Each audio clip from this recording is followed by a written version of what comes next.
perdido de ustedes dos. Estoy Vos estás perdido estoy como el jamón del sándwich, ¿no? Vos estás perdido del fútbol. Y eso que viene, Sí. va a venir bien San Lorenzo, ¿eh? Sí, yo te- auguro una buena temporada sanlorenseña. Yo soy un caso raro como de hincha de San Lorenzo, pues soy fetichista. Yo me hice de San Lorenzo, entre otras cosas, porque tenía pantalones blancos y era el único que tenía pantalones blancos. Mirá. Y ahora San Lorenzo, todo el mundo usa pantalones blancos y San Lorenzo juega con pantalones azules, con lo cual es una especie de Barcelona degradado. Y entonces no me reconozco así visualmente, y eso me provoca un dolor en el alma. Porque el fútbol es lo último que conservamos de la niñez. Tal cual, sí. Oh, bueno, qué frase. Qué frase, ¿no? ¿Y qué frase nos podés aportar Sí, para bueno. arrancar alguna reflexión Sí. matutina y dominguera, Daniel? Sí, mira, no sé, estaba tantas cosas que se están diciendo, ¿no? Yo pensaba seguir con el tema de la batalla cultural, sobre todo, desde el arte, la visión que se puede tener de la batalla cultural, ¿no? Y vaya que estamos teniendo experiencias concretas de una batalla cultural, sin duda, lo que está pasando en estos últimos 2 días. Y bueno, retomando un poco el tema, cuando hablamos de una batalla, porque de eso se trata, cuando es una batalla estamos hablando en terminologías militares, entonces hay campos en disputa, hay lugares que ocupa un enemigo, que es el que está frente a nosotros, y hay un campo nuestro, un campo propio. Nuestro campo sería el campo nacional y popular, habitualmente lo denominamos de esa manera, y nosotros nos sentimos siempre avasallados. Eso es una de las cosas que es notable, y que para mí ahí hay un síntoma, un malestar que creo que está en la raíz de algunas denominaciones o de algunas interpretaciones que para mí no son correctas o no son las convenientes. Primera cuestión, cuando se encara la batalla desde un punto de vista militar tradicional, en donde hay un límite, en donde de un lado está el enemigo, del otro lado estaríamos nosotros, y eso se lo traslada totalmente al campo de la cultura.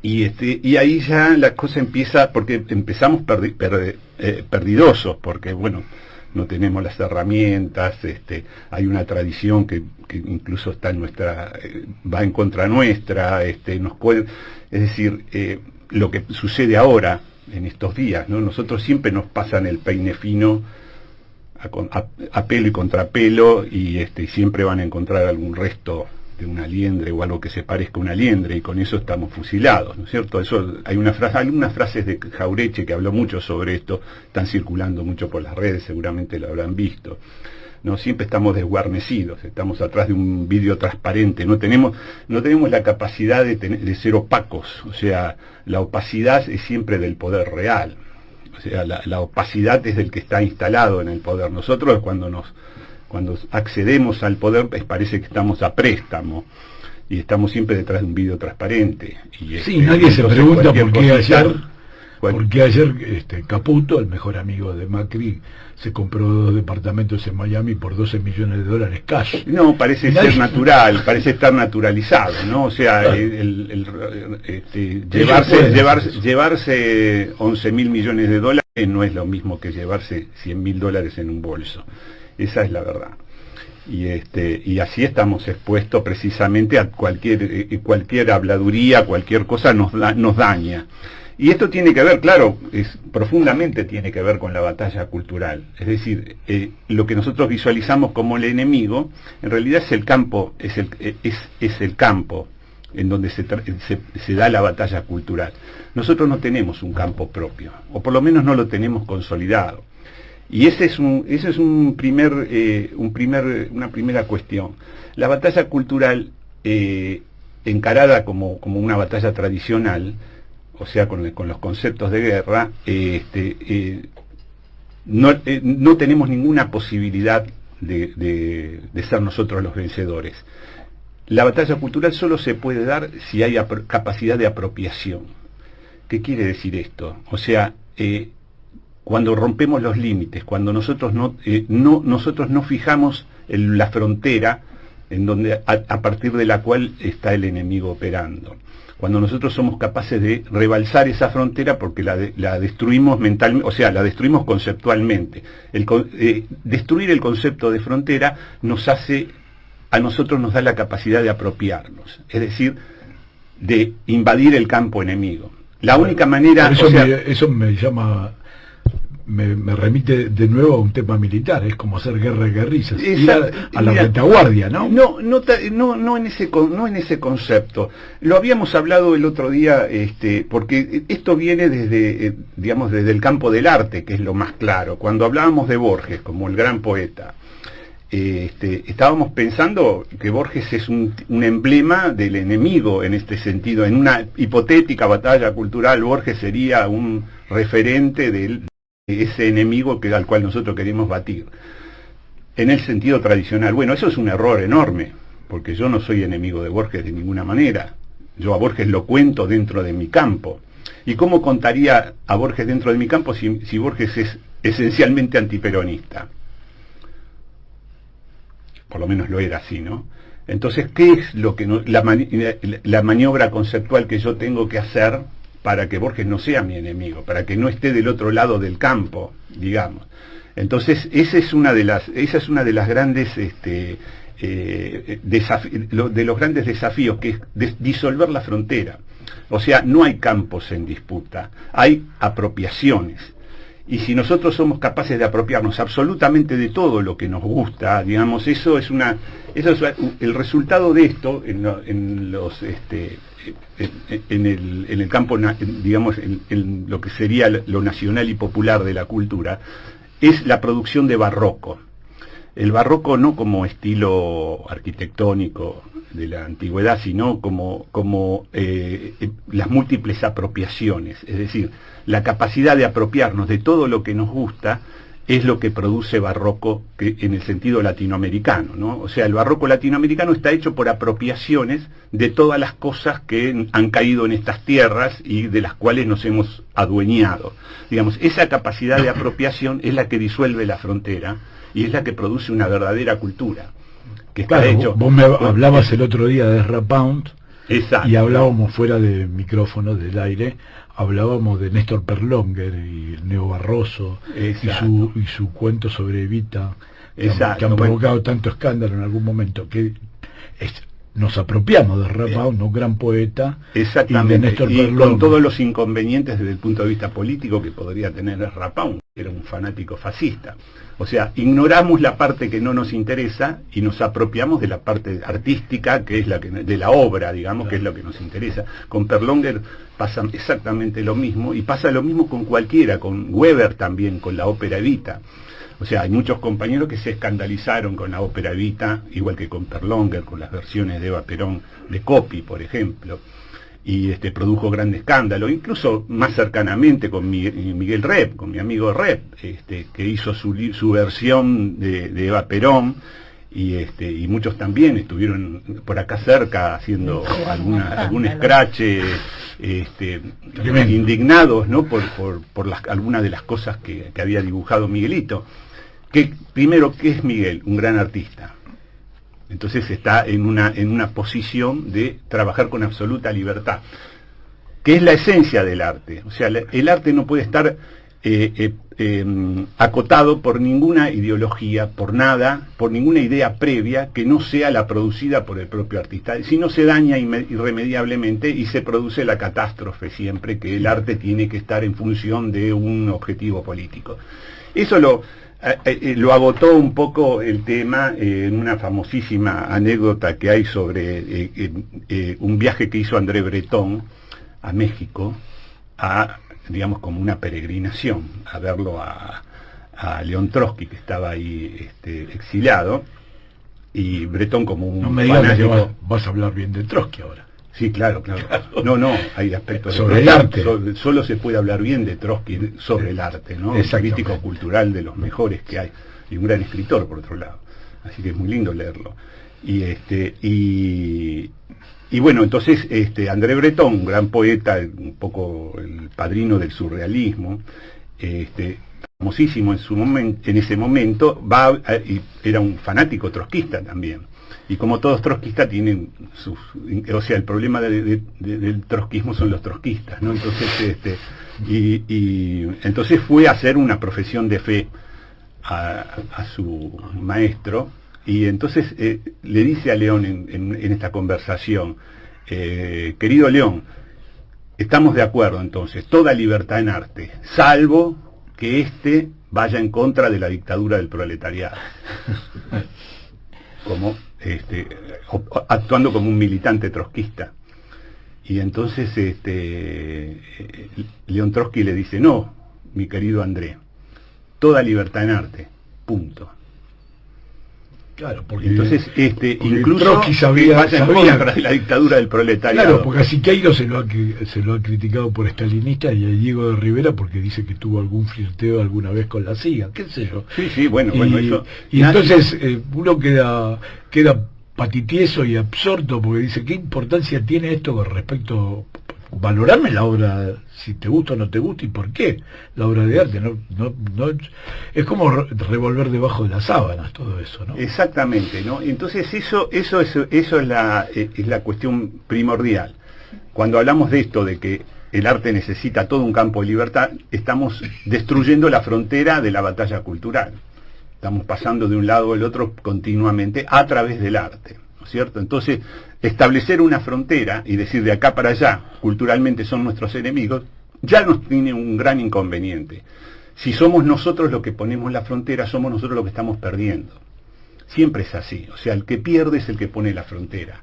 El que gana no necesita frontera, el que gana va a avanzar irremediablemente.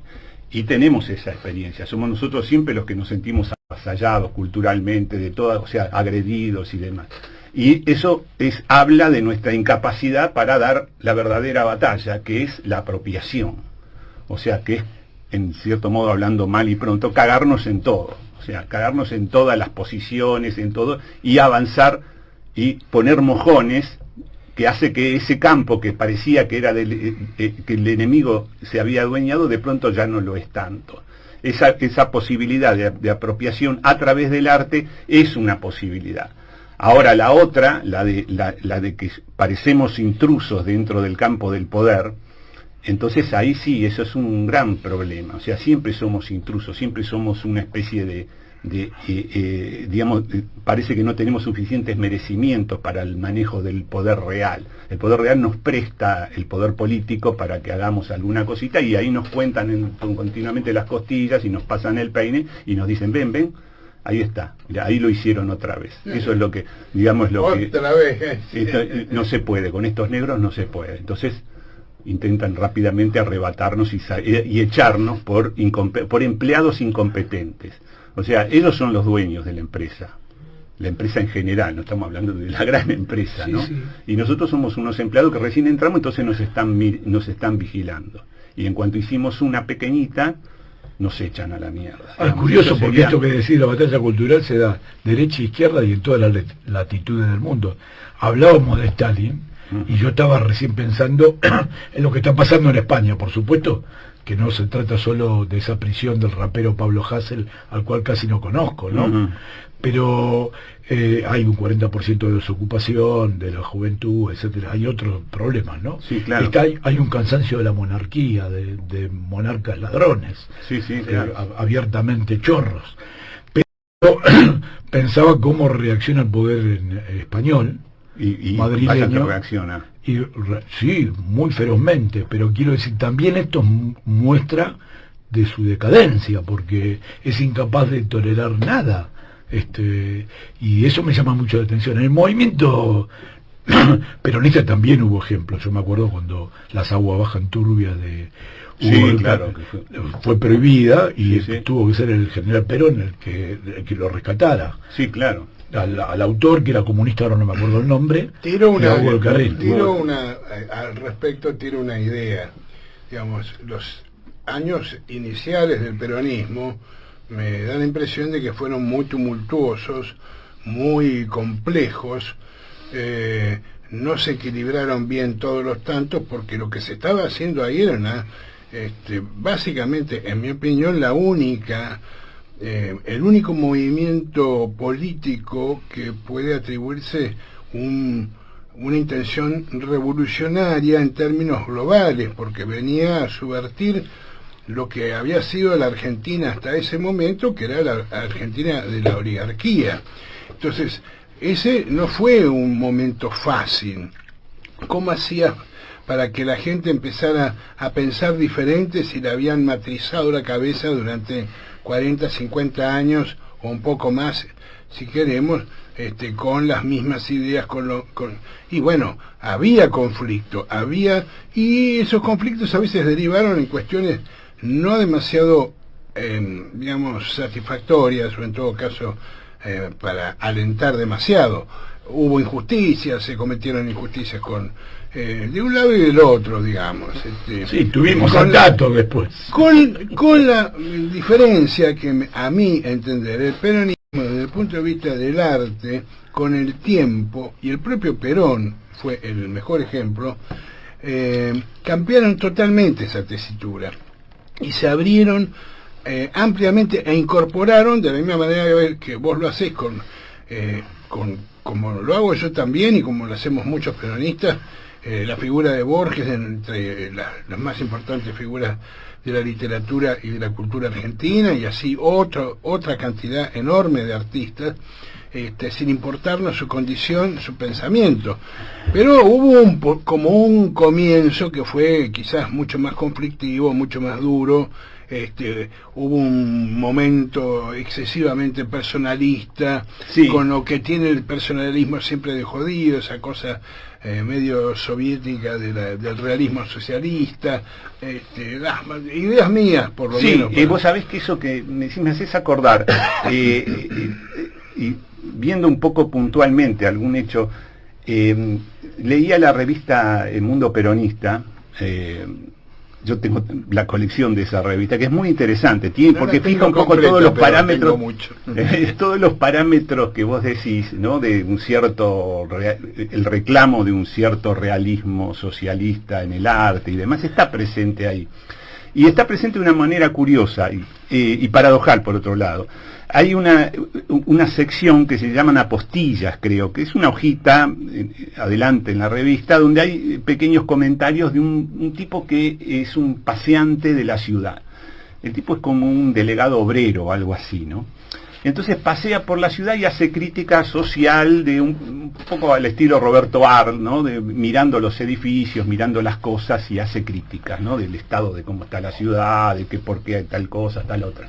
Y entonces pasa delante del Canto al Trabajo, en la placita que está ahí frente a lo que en ese momento iba a ser la cerquita, exactamente, está acá cerca, pero el hecho sucede en 1951, creo, y en ese momento estaban construyendo la Fundación Eva Perón, que actualmente es la Facultad de Ingeniería. Justo ahí a 50 metros está el Canto al Trabajo. Y entonces el tipo se sorprende, porque habrá que ver quién es, porque el autor tiene un seudónimo, o sea, pero se nota que es un escritor, alguien muy atento, digamos, no era cualquiera.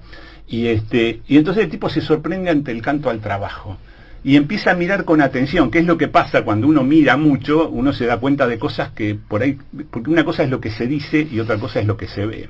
Entonces, cuando se habla de lo que se ve realmente, las cosas cambian mucho, porque se dice Canto al Trabajo, ¿no? La escultura se llama Canto al Trabajo. Bueno, entonces, de hecho, la CGT hasta hace poco hacía actos en torno a esa escultura, pues se llama Canto al Trabajo, nada menos. Entonces, hay que pedir trabajo, lo que hay que hacer es ir ante esa escultura, que se llama Canto al Trabajo.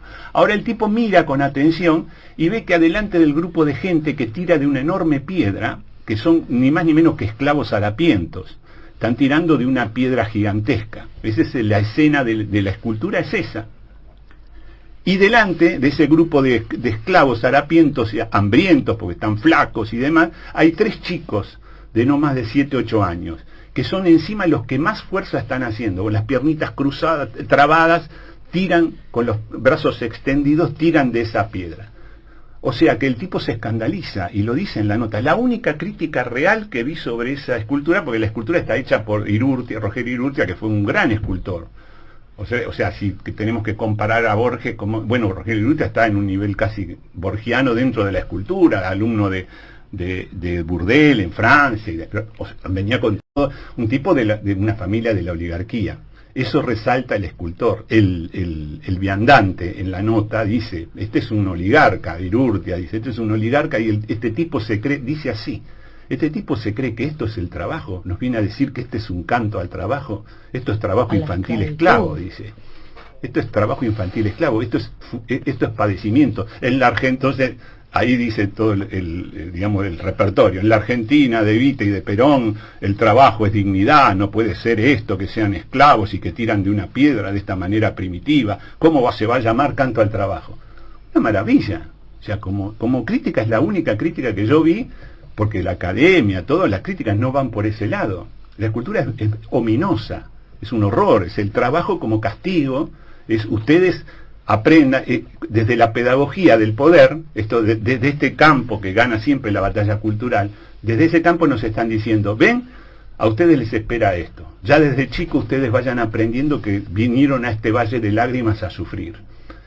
Y esa es la pedagogía del canto al trabajo. ¿Y nosotros qué hacemos? Hacemos actos, hasta el día de la fecha, si se quiere, actos en torno a esa escultura ominosa.